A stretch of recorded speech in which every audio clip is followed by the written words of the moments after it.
গরুর পুষ্টিকর খাবার নিয়ে সঠিক ধারণা থাকা খুবই গুরুত্বপূর্ণ। 1 নাম্বার, ঘাস ও চারা গাছ। নেপিয়ার ঘাস, বারমুডা ঘাস, ধনিয়া ঘাস এগুলোতে প্রোটিন ও ফাইবার বেশি থাকে, যা গরুর হজমে সহায়ক।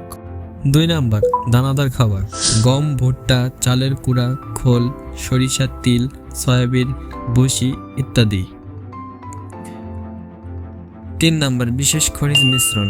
গরুর স্বাস্থ্যের জন্য ক্যালসিয়াম, ফসফরাস, লবণ ও ভিটামিন প্রয়োজন। বাজারে মিনারেল মিক্সার নামে আলাদা সাপ্লিমেন্ট পাওয়া যায়। 4 নম্বরে রয়েছে পানির গুরুত্ব।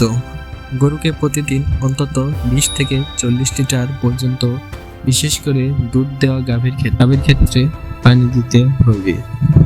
এতে করে পানির শূন্যতা পূরণ হবে। ভিডিওটি ভালো লেগে থাকলে অবশ্যই একটা লাইক এবং পেজটি ফলো করে সঙ্গে থাকবেন।